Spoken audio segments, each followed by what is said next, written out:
জাহান্নামী মৃত্যুর অনেক চিহ্ন আছে। আমি যেমন জান্নাতি মৃত্যুর কথা বলছি না, জাহান্নামী মৃত্যুর অনেক চিহ্ন আছে। আরেকটা মৃত্যু জাহান্নামী আছে, কি জানেন?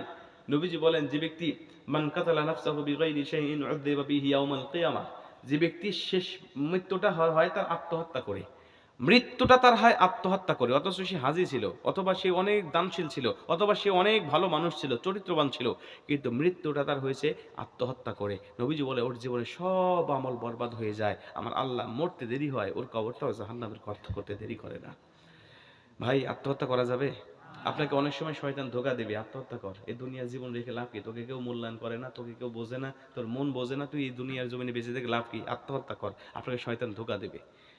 বিশেষ করে যুবকদেরকে, প্রেম করে সেকা খায়, সেকা খাওয়ার পরে বেকা হয়, বেকা হওয়ার পরে কয় জীবনই রাখবো না, জীবনই শেষ করে দেবো। আছে না নাই? যেই যুবক একটা মেয়ের উপরে রাগ করে নিজের মূল্যবান জীবন নষ্ট করে দেয়, বলেন ওর মতো পাগল ব্যক্তি আর কেউ আছে? হ্যাঁ?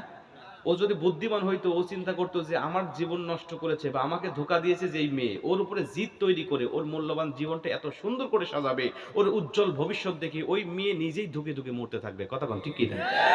এটা হবে বুদ্ধিমান মেয়ে, বুদ্ধিমান যুবকের কাজ। আর ওকে জীবন রাখবো না, তুমি জীবন না রাখলে কিছু আসে যাবে ওর? আরে একটা বিবাহিত স্বামী মারা গেলে স্ত্রীর 4 মাস ইদ্যত পালন করতে হয়, অথচ একটা স্বামী মারা গেলে একজন বিবাহিত স্ত্রী 4 মাস ইদ্যত পালন করে না, 2 মাস পরে অন্য জায়গায় বিয়ে বসে। আর আপনার গার্লফ্রেন্ডের পর রাগ করে আপনি আত্মহত্যা করতেছেন, আপনি মারা যেতে দেরি হবে, 7 দিনের মধ্যে আরেকটা বয়ফ্রেন্ড খুঁজে নিতে দেরি করবে না। ঠিক কিনা বলেন?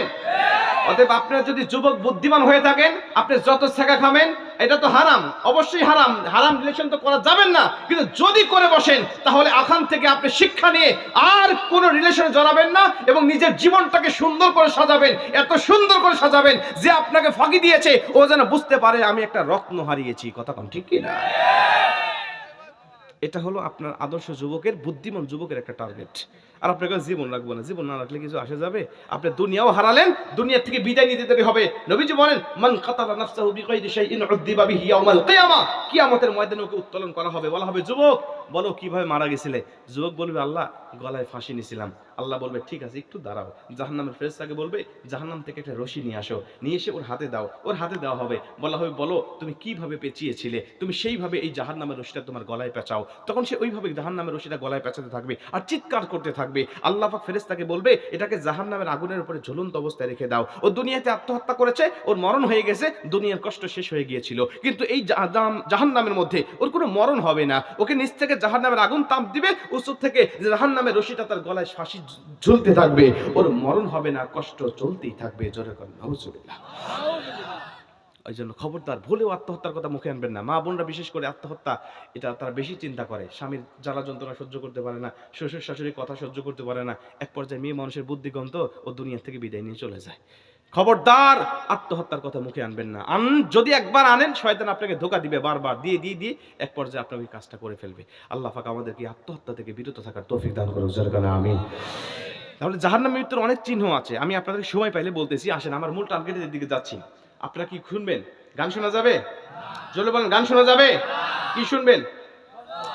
গজল শুনবেন, কোরআন তেলাওয়াত শুনবেন, ইসলামিক আলোচনা শুনবেন, ইসলামিক মোটিভেশনাল লেকচারগুলো শুনবেন, ইসলামের অনেক ঘটনা আছে সেগুলো শুনবেন, কোরআনের বর্ণিত অনেক ঘটনা আছে সেগুলো শুনবেন, হাদিস শুনবেন, তাহলে আপনার ঈমান বাড়তে থাকবে। নবীজি বলেন, কোরআন তেলাওয়াত তো এমন জানো যে করে ওর ঈমানও বাড়ে, কোরআন তেলাওয়াত যে শোনে ওর ঈমানও বাড়ে। ও যদি মুসলমান হয় ওর ঈমান বাড়তে থাকে, আর ও যদি বিধর্মী হয় ও কালেমা পড়ে মুসলমান হয়ে যায়।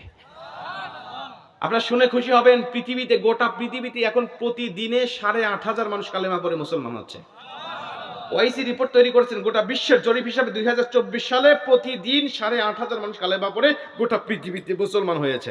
বেজান না খুশি?